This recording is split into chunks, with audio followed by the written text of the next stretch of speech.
My name is Vic Chopra.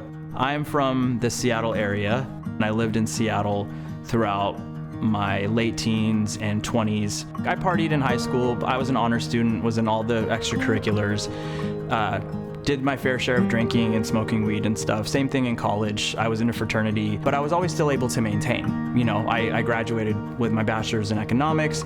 I then, after college, went into a career in television and radio in Seattle. So I worked for the local PBS station. And then after 3 years, moved over to a radio station. It was during that transition time between PBS and the radio station that my partner, we got hooked on opiates. Once addiction grips you, especially opiate addiction, I mean, it doesn't let go. I ended up getting laid off, bounced around from a couple of apartments, couldn't afford the expensive one, moved to a lower cost one, and then another one.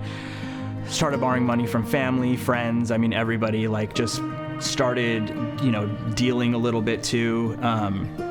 Totaled my car.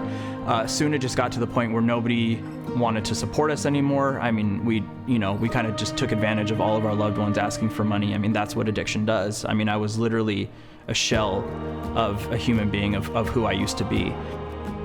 Oxycontin turned into heroin, and then smoking heroin turned into smoking heroin and smoking meth. We became homeless, and then it was then that we started to steal to support our habit. So we started boosting from stores.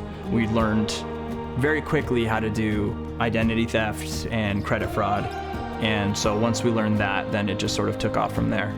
It was a very, very dark time all around, because not only had I cut off contact with my family, I had cut off contact with all of my friends as well. I was literally in the loneliest and darkest state of isolation of my life.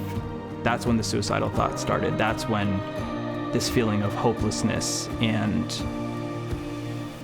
just destruction and that lack of connection. It was that lack of love and bond and family and friends that ultimately, led me into the state. And that's what addiction does. As I saw my life slipping away and as the addiction took over, I literally just wanted to kill myself, but I couldn't stop. It was like, get up, get high, get more drugs. It was just this constant cycle. And so I'd have these moments of, I don't want to live like this anymore. So I assumed that I would probably just kill myself or I was going to die. Like, I didn't see an end to it. Like, I didn't understand who this person was that was looking at me in the mirror anymore. It's like, I was a ghost. On the evening of March 28, 2013, we were arrested. This time was serious. This was the time that I was facing multiple charges, and I knew that I was looking at prison time. I went from 0 to 26 felonies in one fell swoop. I just realized one day, I looked around and I was like, this is my second chance. Like, this is, no matter how long I get sent away, no matter how long I'm removed from the real world, like, I'm gonna use this time to rebuild myself, because this is the second chance. And I wanted to show that you can come back from this, and that my story was not going to be a tragedy. It was going to be redemption. It was going to be a triumph. I like to describe incarceration as crowded loneliness, because you're never alone, but you always feel like you're alone, right?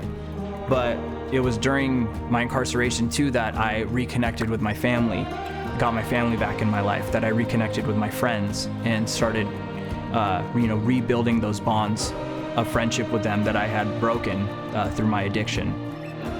I served 58 months on 84, so I got all my good time. I never had a single write-up in prison. So now, as a free man, I'm a filmmaker. I founded a production company with my brother from incarceration, and it is our mission to shift the collective consciousness from intolerance to redemption by humanizing who we call the unincarcerated. Human connection is like oxygen to me. So I want to encourage anyone, if you've been in a state where you've burned a bridge or felt like you've destroyed relationships and can't salvage them, I want to tell you that you can. You can reach back out. You don't have to stay in isolation. You can make those connections and you can start brand new, start fresh, and it's a beautiful thing. It takes only 7 seconds to reach out to someone that you care about.